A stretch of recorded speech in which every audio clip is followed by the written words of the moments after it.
And then I met God.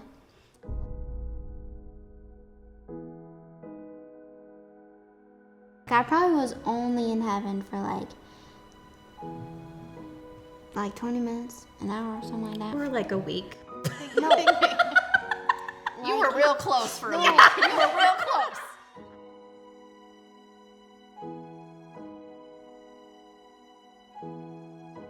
Homecoming is like a half day, so we got out like 12, but there's a whole bunch of balloons and stuff in the car, so we were just like, it's only like 3 minutes, like it'll be fine. And then we started driving there, and then it just happened.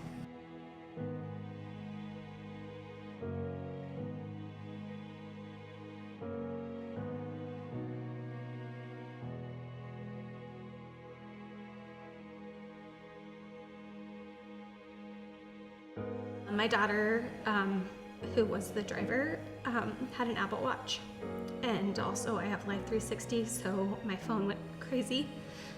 It's the phone call a parent never wants. She told me that she was in a really bad car accident and that it was all her fault, and that Hannah was passed out, and that Danny was really hurt and crying, and that Amara was bleeding. And I said, I'm coming. She said, no, I think they're gonna take Hannah and I need you to go be with her because I don't know that she's gonna be okay. My husband, I called him and he was closer. He was bringing the floats to them. So luckily he was only a couple of minutes away when the accident occurred, and so he got there and got on the phone with me and told me it was really bad and that I needed to go be with my sister because he didn't know if Hannah was alive. Then I had to make the call to my sister. I knew as soon as she said it's bad, it's real bad. So I turned around and went back and waited for her to arrive in the helicopter. Those are the moments where you you have the hard conversations with God and yourself, and you're like, you have no control over anything. I will never forget when the neurosurgeon came in, when he told me her injury and said that her left pupil was blown. I honestly didn't know if we would get her back. We asked to see her before she went into surgery, and it was all very hurried because it was a life-saving measure. This wasn't even quality of life, it was if she was going to live.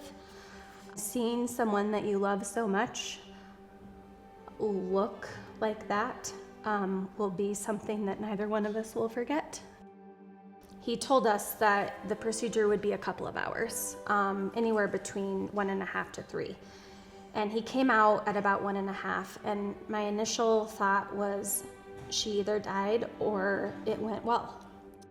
He said, I've only seen this happen a couple of times in my 40-year career.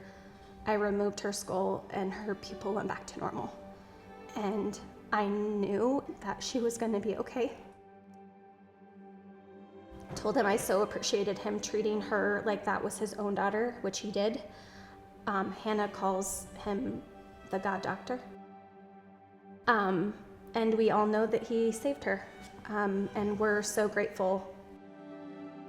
He's retired. He just happened to be on call that weekend. He did the surgery, and then months later, when she was having her cranioplasty to have the prosthetic skull piece put back on, we were in surgery prep waiting, thinking another surgeon was gonna do the procedure, and the curtain opens and in he walks. He's like, hello. It was so awesome. He's like, I saw her on the surgery list today and I'm gonna scrub in. Is that okay? It was incredible. Hannah's face lit up. Yeah. She instantaneously felt at ease. We felt at ease. Her surgery was in December. Mm-hmm. And he looked at her and he goes, Hannah, you are my best Christmas gift I've ever had. I remember that I went to heaven, and then there were 3 angels in my hospital room, so I can see like my bed. And then I had 3 angels, and they told me when I was supposed to wake up. So when I woke up from my coma, that's when they told me I can wake up. Oh, pumpkins. It's so good to see you, love. We love you. A couple days after she had woke up, she wasn't talking. Oh yeah. And the injury was to her temporal lobe, which is her language center. And as she was kind of coming around, everybody walked in and her eyes lit up. And she tracked everyone and followed conversation, and she smiled and she rolled her eyes at her brother. Yep. And I'll never forget the power of family and love that day. But it was, to me, that was our defining moment. That was the change. And she whispered her first words that night. I love you too.